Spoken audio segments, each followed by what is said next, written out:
Bonjour à tous et à toutes, je suis le docteur Benkoumnoube Julie, membre de l'Ordre national des médecins du Cameroun, exerçant à l'hôpital Baptiste de Mbopi, ici à Douala.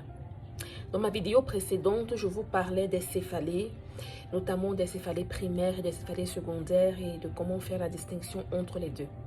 Je vais dans cette vidéo vous parler de certains signes et symptômes qui peuvent être associés à des céphalées, mais qui les rendent beaucoup plus dangereuses. Alors il faut vraiment faire attention quand ces signes et symptômes sont associés à la céphalée et consulter un médecin le plus tôt possible. Il y a certains cas de figure dans lesquels vous n'avez pas forcément besoin de consulter un médecin dans les plus brefs délais.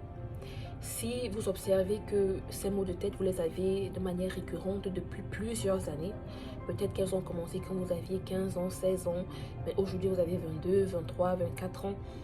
Donc elles sont là depuis plusieurs années de manière récurrente, elles arrivent peut-être 2-3 fois par an, ainsi de suite. Si vous remarquez que ces céphalées sont minimes ou modérées en intensité, elles ne sont pas tellement douloureuses, si elles se présentent généralement de la même manière et sont déclenchées par les mêmes facteurs, il se peut que ce sont des céphalées primaires.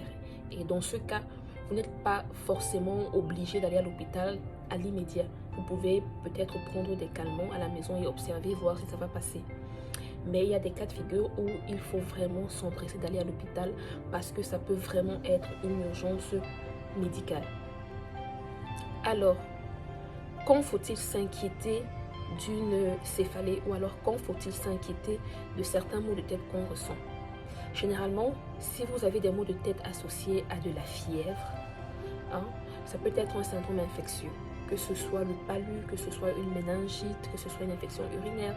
Si elle se présente, si la céphalée se présente dans un contexte fébrile, il faudrait mieux aller à l'hôpital parce qu'il faut traiter l'infection pour que les maux de tête disparaissent. Ça, c'est d'un. Si vous avez des antécédents familiaux de cancer, ça pourrait même être une tumeur cérébrale. Qu'est-ce que vous en savez? Donc, si vous avez des antécédents familiaux de cancer, s'il y a dans votre famille des gens qui souffrent de cancer, il vaut mieux ne pas négliger les maux de tête, toujours aller à l'hôpital consulter. Il vaut mieux prévenir que guérir, qu'on se rassure que ce n'est pas une tumeur et que vous rentriez, que de négliger et de rester à la maison, penser que ce n'est rien pour qu'après on vous annonce que c'était en fait une tumeur. Si vous ou quelqu'un autour de vous a des céphalées et que ces céphalées soient associées à une altération de l'état mental de la personne, c'est-à-dire que cette personne peut être inconsciente, elle se met à dire des choses qui ne sont pas vraiment cohérentes, elle ne reconnaît pas les gens autour d'elle, elle est confuse. Là, il faut vraiment aller à l'hôpital parce qu'il y a un problème. Ce n'est pas juste un mal de tête passager. Il y a un problème, il faut consulter le plus tôt possible. Si la personne se plaint de maux de tête et qu'elle se met à convulser, ne restez pas à la maison patienter. Empressez-vous d'aller à l'hôpital dans les plus brefs délais. Si vous avez des maux de tête qui apparaissent de manière très soudaine, il y a de cela 10 minutes, vous n'avez pas de problème, subitement vous avez un mal de tête qui vous fait extrêmement mal. Et surtout si vous avez plus de 50 ans, il faut consulter. Ne tardez pas, allez à l'hôpital dans les plus brefs délais pour vous faire soigner. Alors, quand on est hypertendu ou quand on est diabétique, on ne peut pas se permettre d'ignorer les maux de tête, surtout s'ils commencent de manière soudaine. Vous ne pouvez pas vous permettre de les négliger. Allez toujours à l'hôpital consulter votre médecin. Si vous, en plus, vous fumez, vraiment, il faut toujours consulter votre médecin si vous avez des maux de tête. D'accord? Si vous êtes enceinte, ne négligez pas vos maux de tête. Il y a beaucoup de maladies qui peuvent survenir au cours d'une grossesse. Alors, il faut toujours consulter votre médecin si vous souffrez de maux de tête pendant la grossesse et même pendant la période postpartum. Il faut toujours consulter si vous avez des soucis de santé. Parce que ce n'est pas parce que vous avez accouché que forcément vous êtes à l'abri de toutes les maladies qui surviennent pendant la grossesse. Si vos maux de tête surviennent après un abus de médicaments, notamment d'anti-inflammatoires, il faut consulter. Ce n'est pas normal. Si vous avez commencé à avoir des céphalées après avoir commencé un médicament, là aussi il faut consulter un médecin. Alors, chez les personnes immunodéprimées, notamment chez les personnes vivant avec le VIH-Sida, il ne faut pas négliger les céphalées. Il ne faut pas négliger les maux de tête parce que vous êtes exposé à beaucoup d'infections, excusez-moi, notamment des infections cérébrales.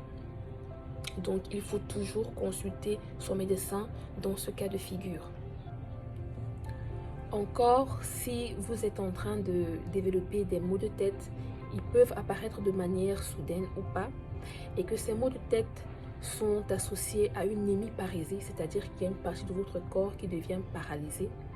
Là, il faut vous rendre à l'hôpital dans les plus brefs délais. Il y a de fortes chances que vous soyez en train de faire un AVC.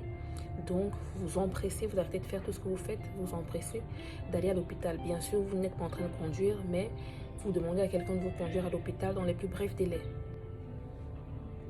Dans les cas de traumatisme, si vous développez des maux de tête après un traumatisme, c'est-à-dire vous avez été victime d'un accident de circulation, vous étiez en train de, je ne sais pas, marcher, escalader une montagne, vous êtes tombé, vous étiez chez vous en train de monter l'escalier, vous avez glissé, vous êtes tombé, vous êtes cogné la tête. Si vous développez des céphalées après, il faut toujours consulter. On ne néglige pas, on n'attend pas que ça passe à la maison. Non, on consulte toujours. Si on a des céphalées qui sont associées à une perte de vue intermittente, c'est-à-dire que vous perdez la vue pendant un moment et puis ça revient, c'est extrêmement grave. Il vous faut aller à l'hôpital dans les plus brefs délais. Si vous étiez en train de manger, vous étiez en train de faire je ne sais pas quoi, vous étiez au travail, vous arrêtez le travail, vous allez à l'hôpital, vous vous couchez. Et je parle pas n'importe quel hôpital, pas un centre de santé, vous allez dans un hôpital de référence, vous vous couchez et vous permettez au médecin de faire son travail parce que c'est grave. D'accord? Donc, j'espère que vous allez pouvoir comprendre un peu les cas de figure dans lesquels vous devez vous empresser d'aller à l'hôpital et ne pas négliger les céphalées, et que à travers cette vidéo, vous pourriez aider quelqu'un ou vous aider vous-même à prévenir une catastrophe. Merci de m'avoir suivi et je vous revois dans une prochaine vidéo. Au revoir.